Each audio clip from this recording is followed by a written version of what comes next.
Godspeed to the city streets. We began to feel the fire. We rise like tall buildings as the chemicals they take us higher. 우크라이나에서 북한군의 포로가 한국으로 가고 싶다라는 의사를 표명했습니다. 여러분들이 이용하고 계시는 에어프레미아 이번 달에 한국으로 방문 예정인 스케줄 확인하시고 환불받으시기 바랍니다. 수입 자동차 관세에 대해서 25%를 부과하겠다라고 발표를 했습니다. 여러분들 가지고 계시는 집에 있는 금 그리고 금과 관련된 보석들 지금은 절대 팔면 손해다라는 얘기들이 나오고 있습니다. LG가 3세의 도전이 시작되었습니다. 한국에 세계 최대 AI 센터를 만든다고 합니다. 전 세계 꼴찌로서 수면의 질을 가지고 있는 한국 사람들 그 데이터와 함께 알아봅니다. 반갑습니다. 2월 19일 수요일입니다. 세상은 참 빠르게 지나가고 또 복잡하게 머리 아픈 일들도 많게 지나가고 있습니다. 이런 때일수록 중요한 정보와 상식 시사가 늘 함께 해야 되는데 많은 미디어 속에서 바쁘게 우리가 다 볼 수는 없죠. 우리 함께 해주시는 여러분들 이 시간이 헛되이 보내지 않으시고 소중한 시간으로서 한꺼번에 모아서 보실 수 있는 우리 시청자분들과 저와의 공유의 시간이 늘 되시기를 응원드립니다. 자, 오늘도 전 세계에서 일어나고 있는 정보 시사 상식을 한번 짚어보도록 하겠습니다. 첫 번째 소식인데요. 우크라이나에 북한군 포로가 있죠. 제가 수주 전에 말씀을 드리고 방송을 또 해드렸는데 한국으로 가고 싶다, 대한민국으로 가고 싶다 이렇게 얘기를 하고 있다고 합니다. 러시아와 전쟁 중인 우크라이나 군이 지난달 9일 생포한 러시아의 파병 북한군 포로 2명을 최근에 우크라이나의 한 포로 수용소에서 만났다고 합니다. 러시아의 파병 북한군 포로의 세계 첫 언론 인터뷰가 될 수 있다고 한국의 조선일보에서는 또 얘기를 하는데요. 각각 북한군에서 10년 그리고 4년 복무를 하다가 작년에 10월서부터 11월 러시아의 쿠르스크로 파병된 정찰 저격수 리모 씨와 26세입니다. 소총수 백모 씨 21세이고요. 수용시설에서도 깊숙한 곳에 있는 독방에서 각각 지내고 있다고 합니다. 파병 북한군은 모두 폭풍군단 소속으로 알려졌으나 두 사람은 인터뷰에서 모두 정찰총국 소속의 병사라고 밝혔다고 합니다. 리 씨와 배 씨는 인터뷰에서 포로들은 북한 보위부 요원들이 쿠르스크의 북한군을 감시 통제하고 있으며 우크라이나에 파병된 한국군이 무인기로 북한군을 공격하고 있다라는 거짓말로 적개심을 키우고 있다는 사실을 처음 밝혔습니다. 리 씨는 보위부 사람들이 우크라이나군 무인기 드론 조종사가 몽땅 다 대한민국 군인이라고 했다라고도 말을 합니다. 두 사람은 모두 외아들이라고 합니다. 리 씨는 평양 출신으로서 작년에 10월 10일 훈련받으러 유학을 간다는 이야기를 듣고 왔다고 말을 하고 있고요. 백 씨는 입대하던 해에 아버지가 병사를 해서 홀어머니만 남았다라고 말을 합니다. 아직 20대 초 중반인 두 사람은 제대를 하면 대학에 진학을 해서 공부하는 것이 꿈이었다라고 말을 합니다. 리 씨는 대한민국에 가고 싶다라고도 말을 하고 있다고 합니다. 그런 가운데 북한으로 다시 돌아가면 정상적인 대우를 받지 못한다라고 얘기를 하고 있다고 합니다. 두 사람이. 그래서 그러한 가운데 한 사람은 대한민국으로 가고 싶다라고 얘기를 하는 거고요.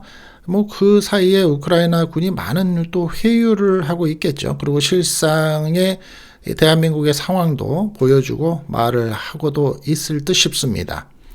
자, 우리 에어프레미아 한국의 비행기 타시는 분들 많으실 텐데요. 저 역시도 자주 타고 다니는 비행기인데 이번 달 말에 안에 왕복으로 한국을 왔다 갔다 하시는 일정에 포함이 되신 분들은 꼭 확인을 하시고 환불을 받으시고 재스케줄을 하시기를 바랍니다. 2월 23일 YP111편, YP112편, 2월 22일, 24일, 26일, 28일 YP101편, YP102편의 스케줄 변경 안내 내용입니다.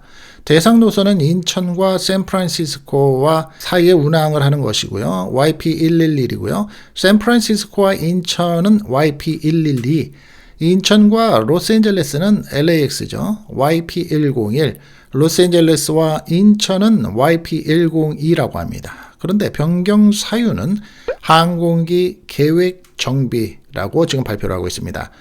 항공권의 처리 안내는 항공권 날짜 변경, 기존의 일정 기준으로서 7일 이내의 일정으로 무료 변경할 수 있다고 하고요.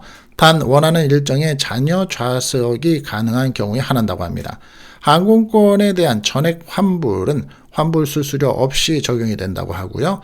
구매처를 연락하실 수 있는 방법은 에어프레미아의 홈페이지 예약센터 구매에서 하실 수 있고요. 전화번호는 1800-2626, 이메일은 support@airpremia.com입니다. 그 외에 여행사, 대리점, 기타 예약 사이트에서는 해당 구매처에 연락을 하라고 하는데요. 상당히 불편한 내용입니다. 그렇죠? 꼭 확인하시고요. 뉴욕 쪽에 뉴악 공항이죠. 그쪽에는 해당이 안 된다는 사실도 참고하시기 바라겠습니다. 수입 관세에 대한 자동차에도 부과를 하겠다라고 도널드 트럼프 미국 대통령은 18일 밝혔는데요. 미국에 수입되는 자동차 부과에 대한 관세가 아마도 25% 수준일 것이라고 밝혔습니다. 다음 달 12일 철강, 알루미늄의 각각 부과는 25% 관세 폭탄과 같은 수준입니다. AP통신 등에 따르면 트럼프 대통령은 이날 미국의 플로리다주 마러라고 사저에서 열린 기자회견에서 자동차 관세를 어느 정도로 부과할 것이냐는 질문에 난 아마도 여러분에게 4월 2일에 이야기를 할 텐데 25%가 될 것이라고 답을 했습니다. 이에 따라서 국내 자동차 업계에서는 비상이 걸렸는데요. 작년에 한국은 미국에 347억 4,400만 달러, 하나로는 50조 3,800억 원의 규모 자동차를 수출했었다고 합니다.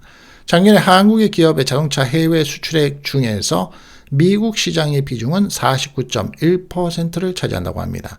트럼프 대통령은 의약품 관세 외에 관련한 질문에 대해서는 25% 그리고 그 이상이 될 것이라며 관세는 1년에 걸쳐서 훨씬 더 인상이 될 것이라고 말을 했습니다. 즉 25%보다 1년 정도 플러스 마이너스에 더 올라갈 수도 있다.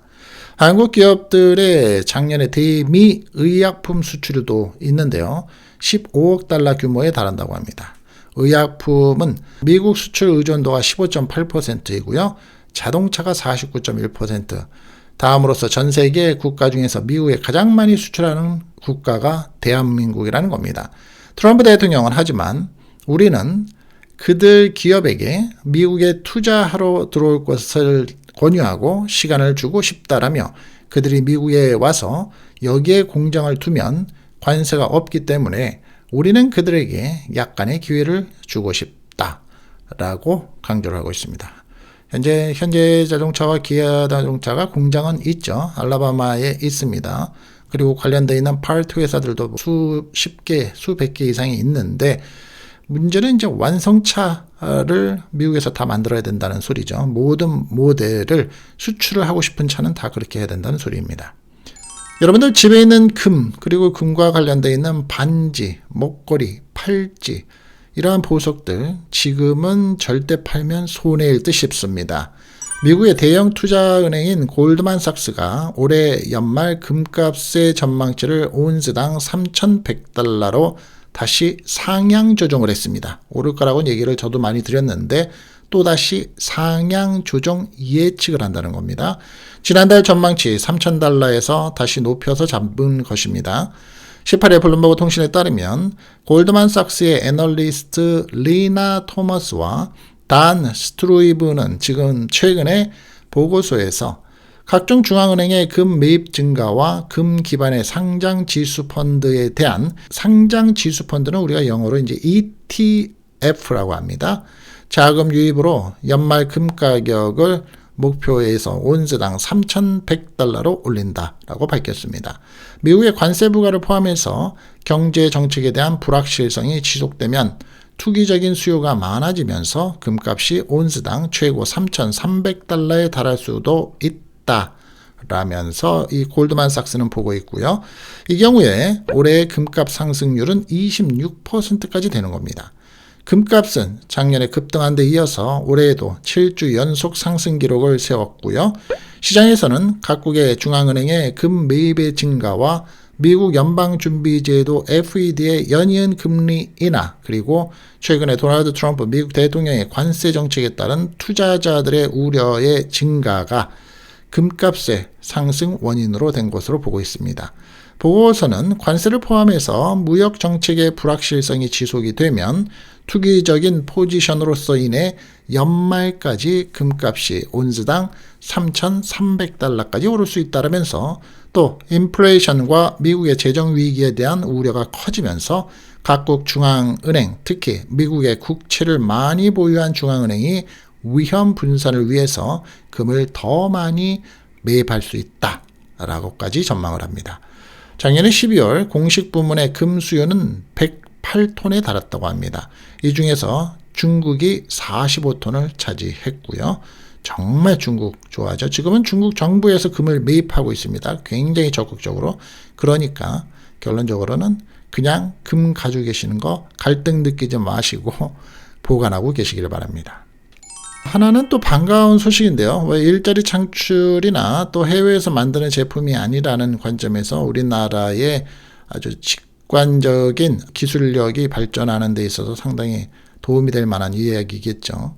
LG가, 즉 LG 패밀리의 3세가 도전을 했는데요. 한국의 세계 최대의 AI 센터를 만든다고 합니다. 지역은 대략 전라남도 쪽이 된다고 하는데요.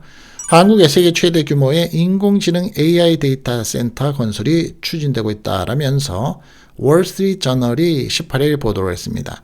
보도에 따르면 이 데이터 센터의 규모는 3기가와트로서 GW죠.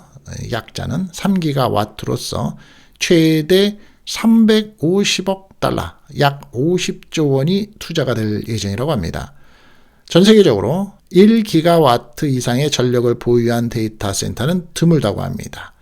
이는 미국에서 오픈 AI와 소프트뱅크가 추진 중인 스타게이트의 프로젝트의 하나로 텍사스에 건설되는 데이터 센터보다도 약 3배가 큰 규모라고 합니다. 1기가와트는 75만에서 100만 가구가 사용하는 전력량이 되고요. 월스트리트저널은 데이터 센터가 들어설 구체적인 장소는 현재 공식적으로 언급하지는 않고 있지만 서울에서 멀리 떨어진 남서부 지역에서 추진되고 있다라며 올해 초에 착공에 들어가서 2028년 완공을 목표로 하고 있다고 덧붙였습니다. 즉 3년 좀 더 걸리는 거죠. 이 프로젝트는 스탁팜 로드라는 투자그룹이 주도하고 있는 것으로 알려졌습니다. 이 투자그룹의 공동 창립자는 LG 창업주의 손자이자 구자홍 LS그룹 회장의 장남인 구본흥, 영어 이름은 브라이언 구입니다. 투자사인 BADR 인베스트먼트 최고경영자인 아르민 바드르 엘든이라고 월스트리트저널은 설명합니다. 구 씨는 최근에 박세리의 이름을 내건 미국 여자 프로골프 LPGA 투어 대회 스폰서를 맡았던 투자회사인 퍼힐스의 회장이기도 하다고 합니다. 이 대회는 스폰서인 퍼힐스가 비용을 지급하지 못하면서 개최를 2달여 앞두고 돌연 취소가 됐었는데 월스트리트저널은 투자자들이 전력 및 수자원 확보 등의 지원을 받기 위해서 전라남도와 협약을 체결했다라며 전남 지역의 가능성을 시사하고 있습니다. 스탁팜 로드는 초기 투자금으로서 100억 달러를 투입하고 장기적으로는 최대 350억 달러를 투자할 계획이라고 합니다. 구 씨는 월스트리트에 대해서 현재 한국의 데이터 센터는 주로 한국 내 수요를 맞추고 있지만 한국은 세계 시장을 겨냥한 대규모 데이터 센터를 운영할 수 있는 적절한 조건을 갖추고 있다라고 말을 하고 있습니다. 빠른 상식 우리 함께 짚어봤습니다. 여러분들은 잠 잘 주무십니까? 혹시나 항상 잠을 자면서도 깼다 다시 잠들었다 하지는 않으십니까? 혹은 수면제나 멜라토닌에 의존하고 계십니까? 그런데 이 전 세계 꼴찌로 수면의 질을 가지고 있는 한국 사람들이라는 내용입니다. 한국은 스스로 평가하는 수면의 질이 가장 낮은 것으로 드러났다고 합니다. 19일 아키아는 전 세계 사람들의 수면을 조사한 아키아 수면의 발견이라는 아키아 Sleep Uncovered라는 보고서를 공개했다라고 하는데요. 분석 결과 한국의 수면 지수는 59점으로서 전 세계 평균 63점보다도 낮았으며 57개국 조사 중에서 50위에 그쳤다고 합니다. 수면 지수 1위는 74점을 기록한 중국, 최하위는 56점을 기록한 노르웨이가 차지했다고 합니다. 중국 사람들은 잠을 잘 자는 모양입니다. 한국은 특히 수면의 질을 낮게 평가하는 것으로 조사가 됐는데요. 스스로 평가한 수면의 질이 좋다고 답한 응답자는 17%에 그쳐서 조사국 중 최하위에 머물렀다고 합니다. 1위를 차지한 국가는 이집트로서 응답자의 64%가 수면의 질이 좋다라고 밝히고 있고요. 한국은 부모가 생각하는 자녀 수면의 질도 낮은 것으로 드러났다고 합니다. 18세 미만 자녀의 수면의 질이 좋다고 말한 한국의 응답자는 38%로서 전 세계 평균 67%와 큰 차이를 보이며 최하위를 기록했습니다. 인도네시아는 80% 자녀의 수면의 질이 좋다고 평가한 국가 1위에 올랐다고 하고요. 한국은 하루의 평균 수면 시간은 6시간 27분으로 조사 대상 중에서 네 번째로 수면 부족 국가로 기록이 됐습니다. 평균 수면 시간 최하위 국가는 일본 6시간 10분, 이스라엘이 6시간 21분, 미국이 6시간 25분 순이었습니다. 7시간 13분으로 평균 수면 시간 1위를 기록한 중국은 조사국 가운데 유일하게 7시간 이상 잠을 자는 것으로 나타났습니다. 한국의 기대 수면 시간은 하루 평균 7시간 39분으로서 실제 수면 시간과의 격차가 1시간 이상 존재한다고 합니다. 전 세계 평균 기대 수면 시간과 실제 수면 시간과의 격차는 1시간 20분으로 조사가 됐고요. 어떻게 해야지 잠을 잘 잘까요? 항상 늘 고민입니다. 자, 오늘 제가 준비한 영상은 여기까지입니다. 세상에 돌아가는 소식 한편으로서 짧은 시간이고 한편으로는 긴 시간이 될 수도 있는데 여러분들과 함께 공유해 봤습니다. 항상 더 좋은 영상, 더 밝은 영상으로 여러분들께 함께 만나고자 노력하는 시간이 되도록 하겠습니다. 함께 해주셔서 대단히 감사드립니다. 다음 시간에 또 찾아뵙겠습니다. 감사합니다. Our hearts beat to the city streets.